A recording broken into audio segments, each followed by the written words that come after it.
আপনারা দেখছেন astro tips Bangla YouTube channel, আপনাদের প্রিয় একটি চ্যানেল। এই চ্যানেলে জ্যোতিষ সংক্রান্ত নানা বিষয় নিয়ে আলোচনা করা হয়। কখনো কখনো বিশেষ কিছু টোটকা দেওয়া হয়, বিশেষ কিছু করণক্রিয়া দেওয়া হয়। সেই জন্য আমাদের সঙ্গে থাকলে আপনি আপনার সমস্যাকে অধিকাংশে রেকটিফাই করতে সক্ষম হবেন। সেই জন্য বারবার বলি, চ্যানেলটিকে সাবস্ক্রাইব করে রাখুন এবং পাশে থাকা বেল আইকনটিকে ক্লিক করে রাখুন। আজকে আলোচনা করব তুলা রাশি নিয়ে। তুলা রাশির 2024 ডিসেম্বর মাস আপনাদের কেমন যাবে, অর্থাৎ কতটা ভালো যাবে, কতটা মন্দ যাবে, সেই নিয়ে আজকে আলোচনা, এবং তার সাথে সাথে আপনি কি করবেন সেটাও কিন্তু ভিডিওতে জানিয়ে দেওয়া হবে। অর্থাৎ করণক্রিয়া কী আছে, যাতে আপনি সমস্যা থেকে কিছুটা হলেও রিলিফ পেতে পারেন। বারবার বলি, সঠিক গাইডলাইন এবং সঠিক প্রতিকারের মাধ্যমে আপনার জীবনকে একটি সুস্থ স্থায়ী জায়গায় অবশ্যই আনতে পারেন। সঠিক প্রতিকার অবশ্যই কিন্তু আপনাকে সঠিক জায়গায় কিন্তু নিয়ে যাবে। সেই জন্য এই তুলা রাশির জাতক জাতিকাদের ক্ষেত্রে এই মাসটায় মানসিক চঞ্চলতা কিন্তু বজায় থাকবে। কখন কি করবেন তার কিন্তু স্থিরতা থাকবে না। রাতের ঘুম কম হয়ে যাবে এবং একটা উদ্দেশ্যে বেরোবেন, অন্য উদ্দেশ্যে আপনাকে ঘুরিয়ে নিয়ে যাবে। অর্থাৎ যেটা বলার কারণ, যে আপনি ডান দিকে বেরোলে পথ আপনাকে বাঁ দিকে নিয়ে চলে যাবে। এটা কিন্তু আপনার ক্ষেত্রে হবে এই ডিসেম্বর মাসে। খুব সতর্ক এবং সাবধানতার সঙ্গে চলার কিন্তু পরামর্শ আমি দেব। যারা তুলা রাশি জাতক জাতিকারা রয়েছেন তাদের ক্ষেত্রে বললাম, মানসিক চঞ্চলতা অর্থাৎ মনকে অন্যদিকে ডাইভার্ট করবে, তাহলে একটা অশুভ যোগ কিন্তু এখানে তৈরি হতে দেখা যাচ্ছে তুলা রাশির জাতক জাতিকাদের ক্ষেত্রে। তাই খুব সতর্ক হন, না হলে কিন্তু ঘোর বিপদ নেমে আসতে পারে। কারণ তুলা রাশি, তুলা অর্থাৎ মানদণ্ড, এই রাশির জাতক জাতিকাদের একটু ঘুরতে পছন্দ করে, বেড়াতে যেতে পছন্দ করে, মানুষের সঙ্গে মিশতে এরা পছন্দ করে। অনেকের সাথে যদি অ্যাডজাস্ট না হয় সেই ক্ষেত্রে কিন্তু অনেক খারাপ কথাও শুনতে হতে পারে। যাই হোক, তুলা রাশির জাতক জাতিকাদের ক্ষেত্রে বলবো, যেটা আপনার ক্ষেত্রে হতে চলেছে, মানসিক চঞ্চলতা তো বললাম, এর সাথে সাথে পায়ের পাতা অর্থাৎ পায়ের পাতা থেকে গোড়ালি পর্যন্ত ব্যথা যন্ত্রণায় আপনারা কিন্তু এই মাসটা ভুগতে পারেন। দ্বিতীয়ত দেখবেন আপনার চোখ কান নিয়েও কিছুটা সমস্যা আসতে পারে এই ডিসেম্বর মাসে তুলা রাশির জাতক জাতিকাদের ক্ষেত্রে। মায়ের শরীর স্বাস্থ্যের দিকে সাবধানতা অবলম্বন করুন। মায়ের শরীর স্বাস্থ্য খুব একটা ভালো কিন্তু যাবে না এই ডিসেম্বর মাসে। তার সাথে সাথে বাবারও শরীর স্বাস্থ্যের দিকে একটু ধ্যান কিন্তু দিতে হবে। যদিও বলবো যে বাবার শরীর স্বাস্থ্যের দিকে সমস্যাটা একটু কমই থাকবে। বিশেষ করে আপনার ক্ষেত্রে বলছি, বডিতে দেখবেন লোয়ার পোর্শনে অর্থাৎ পেট থেকে পা পর্যন্ত এই সমস্ত সমস্যাগুলো নিয়ে আপনারা কিন্তু এই মাসটায় কিন্তু খুব সাবধানে চলতে হবে। অর্থাৎ পেটের সমস্যা প্রবলভাবে ইন্ডিকেট করছে এই তুলা রাশির জাতক জাতিকাদের। অর্থের জায়গাটা বলবো যে সতর্ক থাকার জন্য, কারণ অর্থ লস হয়ে যাওয়া, অর্থ বেশি পরিমাণে খরচ হয়ে যাওয়া, অর্থ ড্যামেজ হয়ে যাওয়া, এই ধরনের কিন্তু সমস্যা তুলা রাশির ক্ষেত্রে কিন্তু প্রবলভাবে দেখা যাচ্ছে। মাঝে মাঝে দেখবেন মাথাটা চট করে গরম হয়ে যাচ্ছে। নতুন কোনো সম্পত্তি কেনার ক্ষেত্রে অর্থ ব্যয় হতে পারে এই মাসে, সেটাও কিন্তু তুলা রাশির জাতক জাতিকাদের ক্ষেত্রে রয়েছে। তুলা রাশির জাতক জাতিকাদের 17 তারিখ থেকে 31 তারিখের মধ্যে কোনো না কোনো বিবাদে জড়িয়ে পড়তে পারেন। প্রতিবেশীদের সাথে বিবাদের সৃষ্টি হতে পারে। এটা তুলা রাশির জাতক জাতিকাদের ডিসেম্বর 2024 প্রবলভাবে ইন্ডিকেট করছে। আর যে তুলারাশির জায়গাটা সেটা বিশেষ করে রয়েছে, খুব ইম্পর্টেন্ট, সেটা হলো নতুন কোনো ব্যবসার জায়গা তৈরি হতে পারে। অর্থাৎ ব্যবসার জায়গাটা তুলারাশির ক্ষেত্রে ডিসেম্বর 2024 খুব ভালো রয়েছে। আগামী দিনগুলোতে ব্যবসার ক্ষেত্রে আরও বেটার দিক কিন্তু খুলতে চলেছে এই তুলারাশির জাতক জাতিকাদের ক্ষেত্রে। হঠাৎ মাথা গরম হবে, বিশেষ করে 17 থেকে 20 তারিখ পর্যন্ত, তাই খুব সাবধানে থাকার পরামর্শ দেব।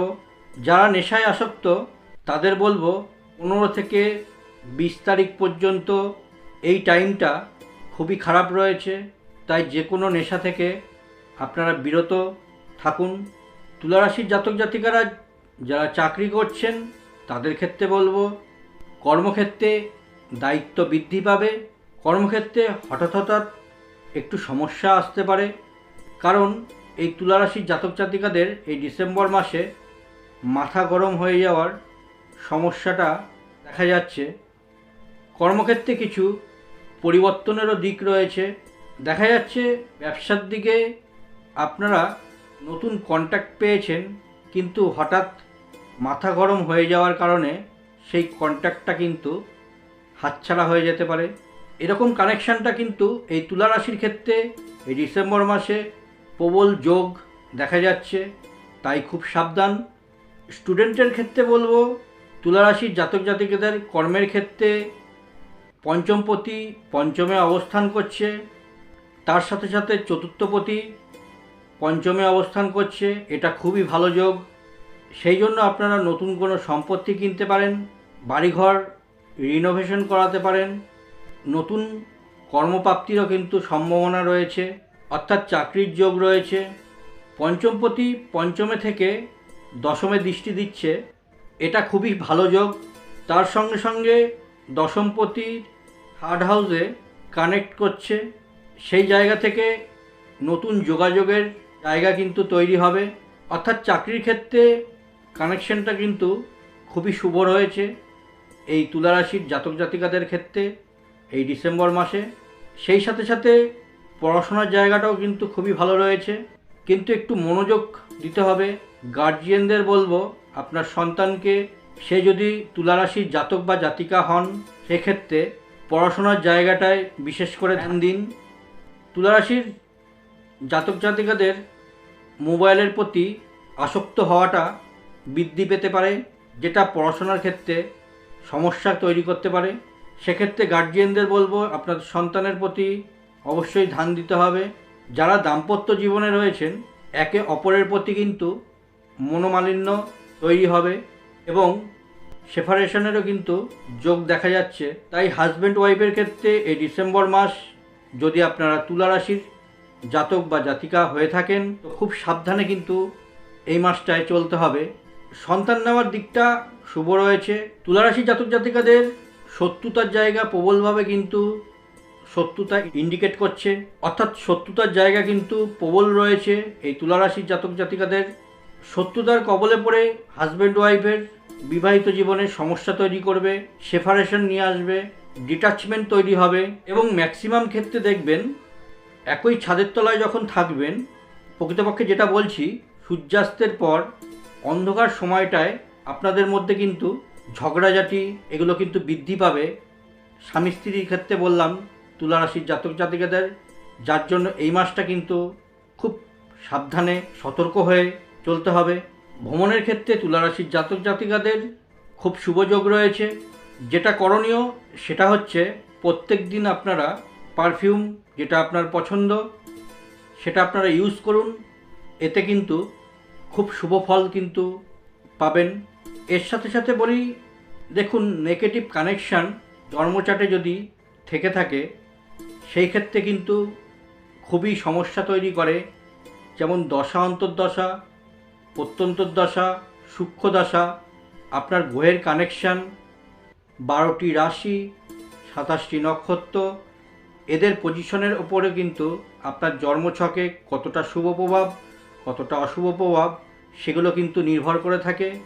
তাই জন্মছকটা কিন্তু ভালো করে বিচার বিবেচনা করে কিন্তু কারণ সঠিক গাইডলাইন আপনাকে কিন্তু সঠিক জায়গায় পৌঁছে দিতে পারে। তার সাথে সাথে রয়েছে সঠিক প্রতিকার প্রতিবিধানের মাধ্যমে আপনাকে কিন্তু সুস্থ স্বাভাবিক লাইফে কিন্তু অবশ্যই পৌঁছে দিতে পারে। যেমন শুভযোগ শুভত্ব নিয়ে আসে আপনার লাইফে, তেমনি অশুভ যোগ কিন্তু অশুভত্বর পরিমাণ কিন্তু অনেকটাই বাড়িয়ে তোলে। কিছু কিছু অশুভ যোগ যেমন দারিদ্র যোগ, সাপির যোগ, কালসর্প যোগ, মাঙ্গলিক দোষ, শনির সাড়ে সাতি, গ্রহণ যোগ, এই ধরনের বিভিন্ন যোগ রয়েছে। তেমনি শুভ যোগও রয়েছে, কিন্তু বিশেষ করে বলবো এই অশুভ যোগগুলি আপনার যদি জন্মচাটে থেকে থাকে তো আপনি যতই এফর্ট দেন, যতই পজিটিভ থাকুন, যেই পরিমাণ আপনার শুভত্ব পাওয়া দরকার সেই পরিমাণ শুভত্ব কিন্তু আপনি পাবেন না। যেমন কালসর্পযোগ আপনাকে এগোতে দেয় না, সবসময় ব্যাকের দিকে ঠেলে নিয়ে যায়। গ্রহণযোগ জীবনে আধার তৈরি করে, আপনি সঠিক আলোর দিশা কিন্তু কিছুতেই খুঁজে পান না। তো এক একটা দোষ কিন্তু বা এক একটা যোগ এক এক ধরনের নেগেটিভ ফল দেয়। তো আপনার জন্মছকে কী ধরনের যোগ রয়েছে, কী অশুভত্ব আছে, সেগুলো জানার জন্য অবশ্যই কিন্তু যোগাযোগ করতে হবে। যদি মনে করেন আমার সাথে যোগাযোগ করবেন, নিচে দেওয়া স্টলে যে নাম্বার যাচ্ছে সেই নাম্বারে আপনারা কিন্তু হোয়াটসঅ্যাপে মেসেজ করতে পারেন, আপনার নামটি বুক করতে পারেন, সরাসরি কল করতে পারেন। সন্ধ্যে 6টা থেকে 8টা পর্যন্ত এই টাইমটার মধ্যে ফোন করে জেনে নিতে পারেন। তো খুব ভালো থাকবেন, সুস্থ থাকবেন, আবারও দেখা হবে। আজকের মতো এখানেই শেষ করলাম। নমস্কার।